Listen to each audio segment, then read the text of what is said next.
تو ہر وہ کام جو مطلوب اور مقصود ہو اس کو اہتمام سے کرنے کی ضرورت ہے. اگر اہتمام سے نہیں کریں گے توجہ نہیں ہوگی، توجہ نہیں ہوگی. یہ جو ہزاروں من سونا ائمہ کے مزارات پر لگا ہوا ہے، یہ جو چاندی اور جواہرات اور سونا اور مختلف قیمتی چیزیں ائمہ کی قبروں پر اور ائمہ کی جالیوں پر اور گنبدوں پر اور میناروں پر لگے ہوئے ہیں، کہہ رہے صاحب اس کو توڑ دو، اس کو نکال دو، یتیموں کو دے دو، بیواؤں کو دے دو، یتیم بچیوں کی شادیاں کر دو. جی سمجھ میں نہیں آتا کہ خانہ کعبہ کا کروڑوں ڈالر کا غلاف نظر نہیں آتا.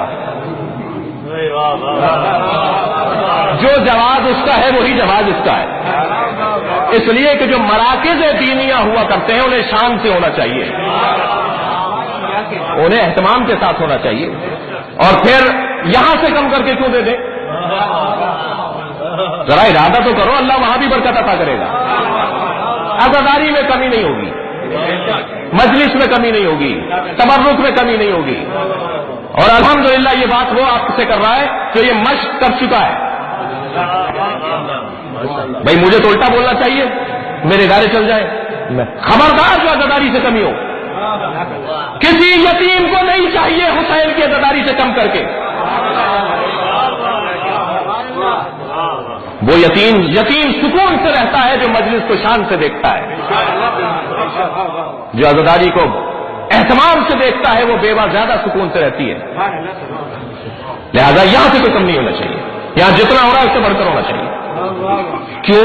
اس لیے کہ جتنا اہتمام کریں گے اتنی توجہ بڑھے گی. عزیزان گرامی یہ اس فرش اعضاء سے ولی بنتے ہیں، مگر میں بننا ہی نہیں چاہتا تو کیسے خود بخود تھوڑی بہت ہو جائے گا.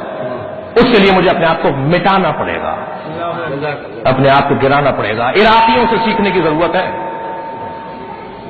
عراقیوں سے سیکھنے کی ضرورت ہے. ہم تو 2 دفعہ کوئی مانگ لے تو کہتے ہیں میں ڈبل مار رہا ہے، دوبارہ مانگ رہے ہیں. عراقی آپ دیکھیے نجف سے لے کے کربلا تک جو پیدل مشی ہوتی ہے، یا بصرے سے کربلا تک جو پیدل لوگ چلتے ہیں، رستے میں جو گھر پڑتے ہیں وہ ہاتھ جوڑ جوڑ کے کہتے ہیں کہ آ جاؤ پیر دبا دیں تمہارے، آ جاؤ کچھ ہمارے گھر کا کچھ کھا لو، بہت اچھا کھانا بنایا، گرم پانی کر کے رکھا ہوا ہے تمہارے لیے. امام حسین کے عزاداروں، امام حسین کے عزاداروں سے خاص پیار، یہ عشق، اس کو ترغیب دینے کی ضرورت ہے. اور اس راہ میں جو رکاوٹ آئے گی اسے ہم سب کو دور کرنے کی ضرورت ہے. دنیا اتنا کچھ رکھنے کے باوجود آپ کا کچھ نہیں بگاڑ پا رہی ہے.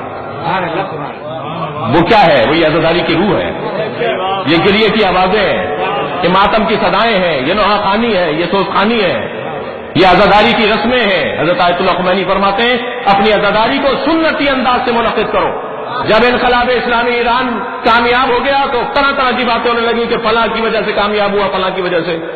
تو حضرت آیت اللہ خمینی نے پہلا خطاب فرمایا خبردار یہ طرح طرح کی بولیاں مت بولو، انقلاب کامیاب ہوا ہے تو محرم اور سفر کی وجہ سے ہوا ہے. صلوات پڑھیں محمد و آل محمد.